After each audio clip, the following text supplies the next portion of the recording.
Salut monsieur, salut mesdames.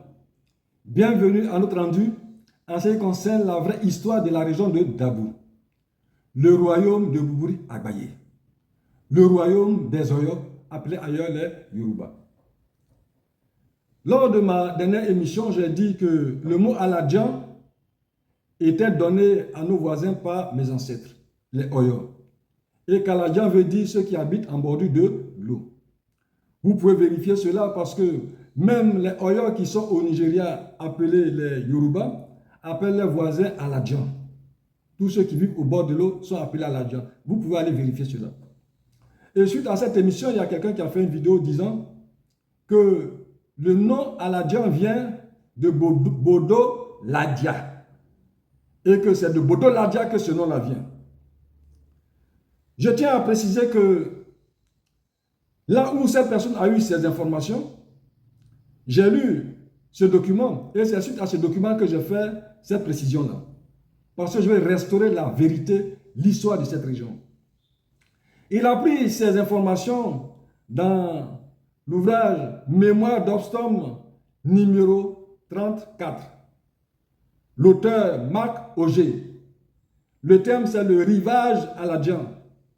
Organisation et évolution des villages Aladjan. Ostom Paris 1969. Cette enquête a eu lieu dans cette région Aladjan de 1964 à 1967.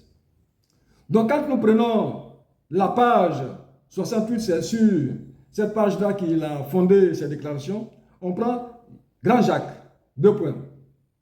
On cite généralement 3 noms fondateurs de Bodo Ladia. En effet, Bodo qui aurait dirigé les travaux de nettoyage de l'emplacement choisi par les émigrants et ayant déclaré qu'il avait terminé, se serait attiré de ses frères la réplique. 2 points. Bodo Ladia, qui, soit approximativement, quel langage de Bodo est-ce ou que raconte Bodo? Parole qui devait donner son nom à la capitale religieuse du pays et aux habitants de toute la région. La suite est la prééminence de Bodo Ladia sur tous les villages aladiens comme centre religieux traditionnel. Effectivement, Bodo Ladia c'est le nom de Grand Jacques. Et c'est là que se trouve le fétiche appelé Lawa. Ce fétiche est appelé par les Aladiens le diable. Donc ce diable est incarné par un sorcier. Et c'est toute la région qui reconnaît que c'est leur centre religieux parce que tous adorent ce fétiche-là. C'est ce même fétiche qu'ils ont envoyé à Debremou, qu'ils appellent Sawa Sawa. C'est le même fétiche. Donc, c'est le diable. Mais quand on prend, ce n'est pas Bodo Ladia qui est devenu Aladjan. On prend la suite de cet ouvrage, on prend la page 63, alinéa 2 qui nous dit ceci. La seconde création d'Abrebi se situe au moment de l'évacuation d'Abra. Bodo Ladia, en parenthèse Grand Jacques, fut le premier village créé sur le littoral, Avagou le second. Le littoral, au départ, les Aladiens ne vivaient pas en bordure de mer. Ils vivaient en bordure de lagune.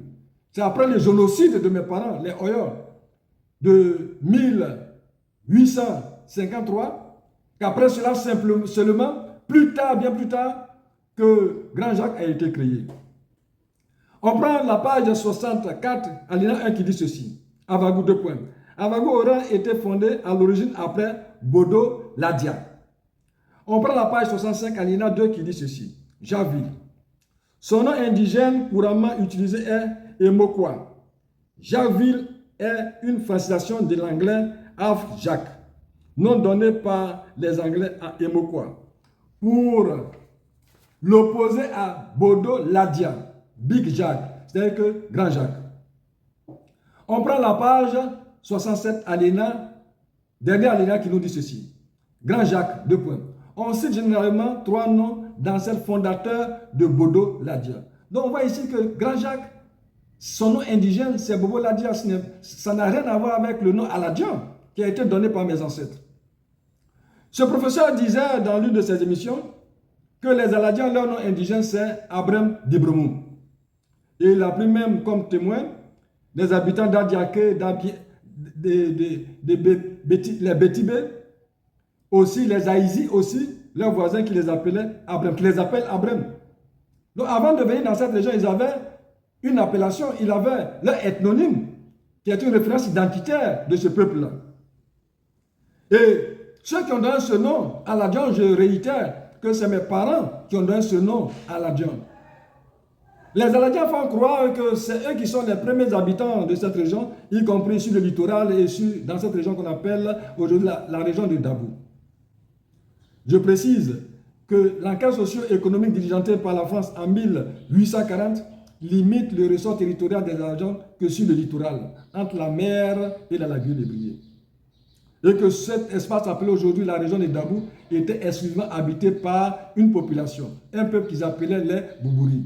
Les Boubouri, c'est l'ethnonyme identitaire de ce peuple Oyo, les indigènes que nous sommes, donné par les germaniques, qui veut dire intelligence brillante. Vous pouvez vérifier ça sur le net. Donc ici, ce monsieur, j'étais allé le voir avant même de commencer à faire mes émissions pour lui donner les éléments qui puissent lui permettre de restaurer la vraie histoire de la région de Dabou. Mais il n'a pas voulu s'inscrire dans la logique de vérité. Parce qu'il y a beaucoup d'universités qui ont préparé des thèses de doctorat sur la base de ce mensonge établi dans cette région.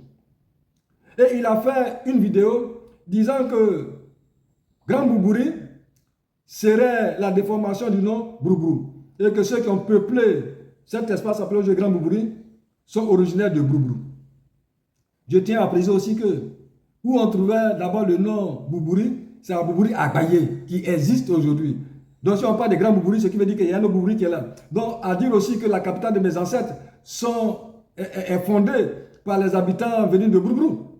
La question qu'il doit répondre à cela. Mais je vais lire un document pour qu'il puisse quand même être orienté dans ses recherches. L'enquête du lieutenant Ekar, consigné dans l'ouvrage Les comptoirs fortifiés de la Côte d'Ivoire, 1842-1871, en sa page 437, alinéa 1, dispose ceci. Ceux du Bandama, au sud de Tiasalé, à Broubrou, restaient inaccessibles aux Français jusqu'en 1894. Alors que déjà l'enquête socio-économique diligentée par la France sur les peuples du littoral fait référence de ce qu'il y a un peuple, une population qui vit sur ce littoral-là, appelé les Boubouri. J'invite tous ceux qui veulent apporter des éclaircies sur l'histoire de la région de Dabou, qui puissent apporter ces éclaircies, mais qu'ils soient vraiment des vérités. Parce que ce que nous cherchons, c'est de restaurer la vérité. Donc tous ceux qui peuvent apporter des éléments pour restaurer la vérité sont les bienvenus, mais pas les aventuriers. Quand nous prenons le document écrit par Marc Huget, ça a été financé par l'Ostom, par la France. Ce que la France a toujours cherché, c'est de pouvoir effacer la mémoire des Boubouri de l'histoire de la Côte d'Ivoire. Parce qu'il y a eu 2 génocides perpétrés sur nous, les Boubouri, sur nous, les Oyo de la Côte d'Ivoire. J'invite tout le monde, tous ceux qui sont épris de vérité, à pouvoir s'inscrire dans la vérité. Tout ce que je dis dans mes émissions, on peut les vérifier. J'ai les preuves palpables de tout ce que je dis. Je suis le chef de terre de la région de Dabou. Quand vous allez à Boubouri, Agbaye, vous allez demander, on vous dira que c'est Akpa Tchok Machina qui est le chef de terre de ce village-là. C'était la capitale de mes ancêtres. Et au surplus, on vous dira même que ce village est le patrimoine de ma famille. Nous les Oyo. Nous ne sommes pas des oeufs du Crou.